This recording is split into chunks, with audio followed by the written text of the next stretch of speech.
Halo, selamat siang Sobat Saferian.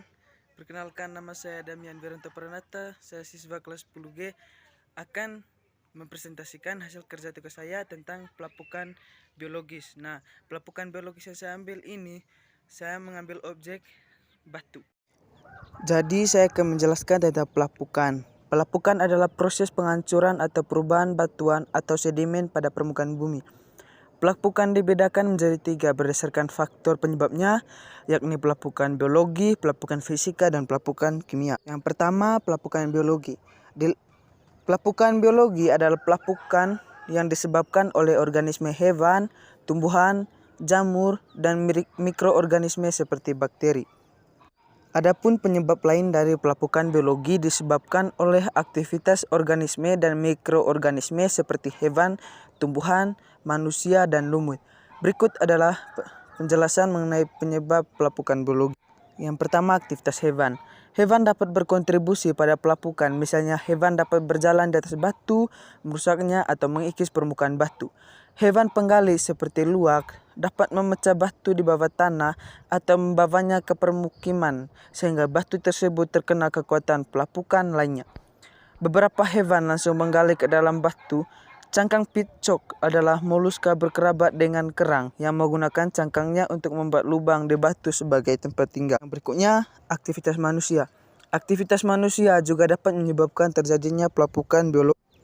Aktivitas manusia yang dapat menyebabkan pelapukan biologis adalah konstruksi, penambangan, dan penggalian akan memecah dan mengganggu sebagian besar batuan.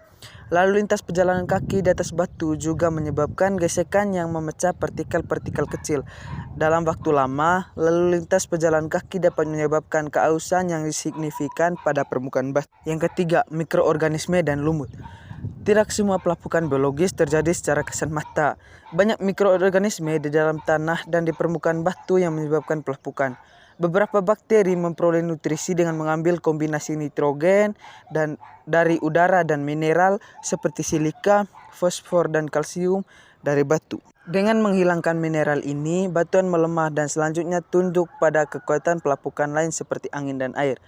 Lumut, koloni simbiosis jamur, dan ganggang mikroskopis yang tumbuh di atas batu juga berkontribusi terhadap pelapukan. Jamur pada lumut menghasilkan bahan kimia yang memecah mineral di batu. Yang keempat, tumbuhan. Trotoar yang retak oleh akar pohon merupakan contoh pelapukan akibat tumbuhan. Akar pohon, rerumputan, dan tanaman lainnya dapat tumbuh menjadi ruang-ruang kecil dan celah-celah di bebatuan. Ketika akar ini tumbuh, mereka memberikan tekanan pada batu di sekitarnya, menyebabkan celah melebar atau bahkan retak. Akar tanaman juga dapat mengatasi batuan melalui proses kimia. Ketika akar mati atau membusuk, mereka melepaskan karbon dioksida yang terkadang diubah menjadi asam karbonat yang secara kimiawi memecah batu menjadi tanah.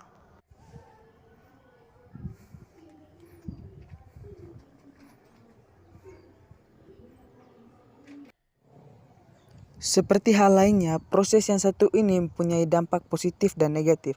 Adapun dampak positifnya adalah bisa menghasilkan bentuk yang lebih indah daripada sebelumnya sehingga bisa dijadikan sebagai objek wisata seperti yang terjadi di Grand Canyon, Arizona, Amerika Serikat.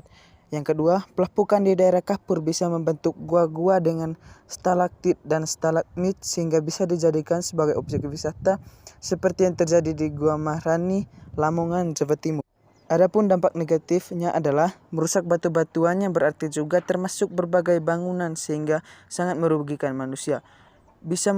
Yang kedua, bisa merusak batu-batu candi yang merupakan objek wisata sehingga mengerus keindahan objek wisata.